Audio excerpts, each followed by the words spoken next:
Je me souviens. Au hasard d'un voyage en Espagne, sur la route, j'avais été attiré par la silhouette d'un clocher en ruine. Je m'étais arrêté. À l'entrée du village, une pancarte banale accueillait le visiteur avec une inscription. Belchite. Vieux village. Ruines historiques. Mais rien n'indiquait en quoi elles étaient historiques. Quelques personnes marchaient entre les façades délabrées. D'où venaient-elles? Était-elle arrivée ici par hasard comme moi? À quelques centaines de mètres de là, il y avait un autre village construit dans les années 50. Lui aussi portait le nom de Belchite. Au centre de l'agglomération, il y avait une place avec une mairie. Je pensais pouvoir y trouver quelques renseignements sur le vieux village. On m'avait répondu qu'il n'y avait rien, seulement quelques dépliants touristiques un peu poussiéreux, mais rien sur le passé ou sur l'histoire du village. Ce jour-là, quelques personnes faisaient leurs courses, sans que la présence énigmatique de l'ancien village, juste à côté, ne semble les perturber. Depuis combien de temps était-il abandonné?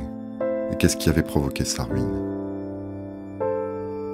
J'observais les personnes qui allaient et venaient dans les rues et sur le marché. Toutes, bien sûr, savaient ce qui s'était passé.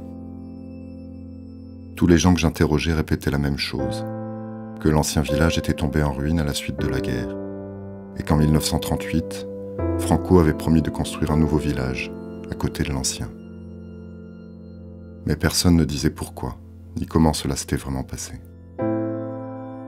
Derrière chaque porte du village, une maison, et dans chaque maison une famille, une mémoire qui se transmettait de génération en génération. Mais rien ne semblait parvenir à franchir le seuil de la porte de la maison. Les rues restaient silencieuses.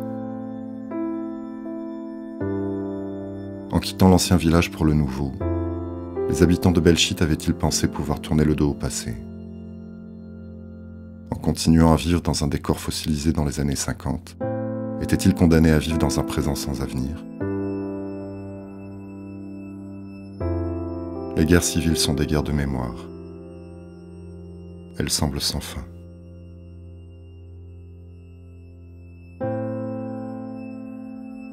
Lorsque le dernier habitant du village ayant connu la guerre et le franquisme aura disparu, lorsqu'il ne restera plus personne au village pour se souvenir personnellement des événements du passé, alors à Belchite la guerre sera-t-elle enfin terminée?